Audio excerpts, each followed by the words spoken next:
quatrième partie. Jack Fiserman écrit à ce sujet dans The Seven Men of Spandau que Rudolf Hess, entre autres, était complètement obnubilé par les idées et les théories de Haut-Schoeffer. Son voyage étrange en Angleterre le prouve. Haut-Schoeffer avait en effet fait un rêve où il apercevait Rudolf Hess traversant les couloirs de châteaux anglais et apportait la paix aux deux plus grandes nations nordiques. Et comme Hess était persuadé de la justesse des prophéties de Haut-Schoeffer, il suivit ce rêve à la lettre. Nous allons nous rendre compte à quel point les dirigeants du Troisième Reich prirent à leur compte l'équipement magique de la société Thulé. Le salut de Thulé, Eiontieg, salut et victoire, fut repris par Hitler, qui le transforma en Sergueï. Ce salut, en liaison avec le bras levé, est un rituel magique utilisé pour la formation de volts. Franz Bardon a décrit en détail les volts magiques et leurs utilisations. Franz Bardon, appelé aussi Frabato, fut, pour moi, le magicien allemand le plus connu, 1909 à 1958. Hitler lui proposa des postes élevés dans le gouvernement à condition qu'il mette à sa disposition ses talents de magicien pour l'aider à gagner la guerre. En outre, Bardon devait révéler à Hitler les adresses des 98 autres 99e loges répandues sur Terre. Lorsque celui-ci refusa de l'aider, il fut soumis aux pires tortures. Frabalo, Franz Bardon, page 173. Mais les Allemands ne furent pas les seuls à utiliser les rites magiques à des fins politiques. Le signe de la victoire des Anglais, signé avec les doigts écartés, ne fut connu jusqu'en 1940 que par les plus grands des initiés des hauts grades francs-maçonniques. Lorsque Winston Churchill, franc-maçon d'un grade élevé, craignit, en 1940, que l'Angleterre ne soit ensorcelée par le signe magique d'Hitler qui avait, apparemment, du succès, le salut à Hitler, son mentor en magie, le sataniste Aleister Crowley, lui conseilla de contrecarrer ce danger par le signe magique des doigts écartés. Les SS appelés aussi l'Ordre Noir, n'étaient nullement un régiment de police, mais un véritable ordre religieux avec une structure hiérarchique. Qui aurait pu penser que ce brutal parti nazi était un ordre sacré? Une telle affirmation peut paraître ridicule après coup, mais ce n'est pas la première fois dans l'histoire qu'un ordre sacré est responsable d'actes d'une atrocité sans nom. Les jésuites, mais aussi les dominicains qui dirigeaient l'Inquisition au Moyen Âge, en sont des exemples éclatants. L'Ordre Noir était la manifestation concrète des conceptions ésotériques et occultes de la société Thulé. À l'intérieur des SS se trouvait une autre société secrète, l'élite, le cercle le plus intime des SS, les SS, Soleil Noir. Notre soleil tournerait autour du soleil noir, c'est-à-dire d'un grand soleil central, le soleil primordial, qui est représenté par la croix aux branches isocèles.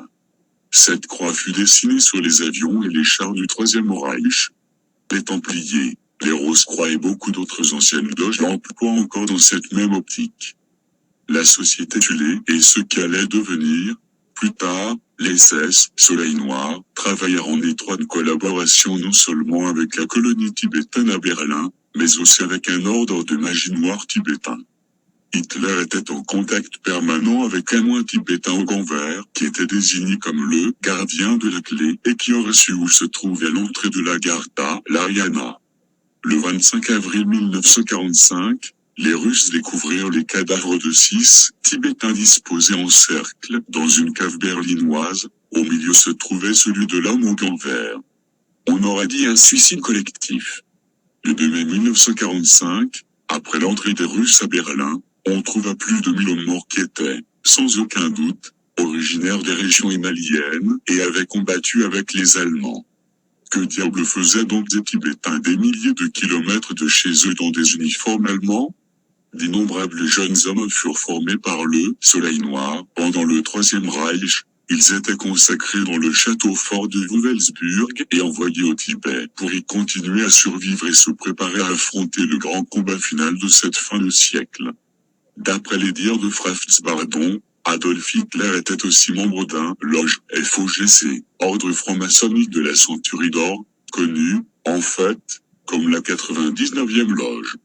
En ce qui concerne les 99e loges, Il y en a 99 disséminées dans le monde, et chacune est composée de 99 membres. Chaque loge est sous la domination d'un démon, et chaque membre a un propre démon bien à lui. Le démon aide la personne à acquérir argent et puissance, mais, en échange, l'âme de cette personne est tenue de servir ce démon après sa mort.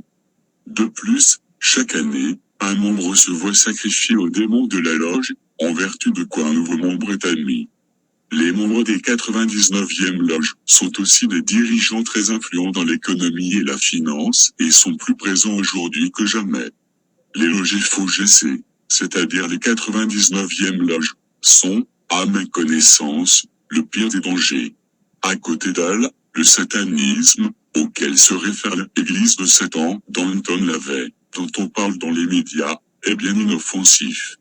Franz Bardon confirma qu'Hitler et l'ordre de tuer ne furent qu'un instrument entre les mains d'un groupe de magiciens noirs tibétains. Seul celui qui sait cela est en mesure de comprendre la phrase d'Hitler lors de son discours du 30 janvier 1945.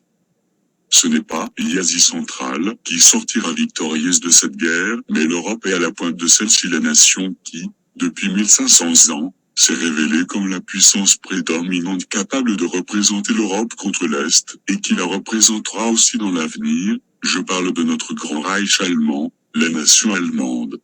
Extrait de Hitler Redenen Proclamationen 1932 à 1945, discours et proclamation d'Hitler de 1932 à 1945, de Max de Maru. Ce qu'est devenu Hitler a suscité beaucoup de mythes. D'après les dires de Franz Bardon et Michael Serrano, ex-ambassadeur chilien en Autriche, Hitler s'est enfui en Amérique du Sud avec l'aide de la 99e loge. On dit même que le cadavre que l'on trouva et dont la denture a été identifiée comme étant fausse par le dentiste d'Hitler aurait été placé là par la 99e loge. Un journal allemand à grand tirage publia le 5 mars 1979 que l'on avait trouvé l'avion privé d'Hitler dans la jungle en Amérique du Sud. Joseph Greiner, auteur de Down the Hitler Mythos, la fin du mythe Hitler, affirme qu'Hitler a décollé avec son avion le 30 avril 1945 de l'aéroport de Tempelhof à Berlin. Ce qui me semble, cependant, le plus probable, au cas où il a survécu, c'est qu'il s'est servi des engins volants développés par la société Vril, qui seront décrits dans le chapitre suivant, pour quitter l'Allemagne. Qu'Hitler soit mort ou non à cette époque-là, depuis lors, en tout cas, c'est certain. Carlo Schoeffer, après avoir échoué dans sa mission, a, d'abord, assassiné sa femme le 14 mars 1946 avant de se faire harakiri, ainsi qu'il l'avait juré au bonnet jaune. C'est à l'instigation de la société Thulé que se construit tout l'arsenal théorique et pratique du Troisième Reich. Les banquiers internationaux leur fournirent les fonds. La terre d'où tout est sorti est toujours fertile, puisque des rejetons de la société Thulé sont toujours vivants. Il y eut aussi une autre société secrète, qui annonça la venue d'un messiaille, la société Edelweiss.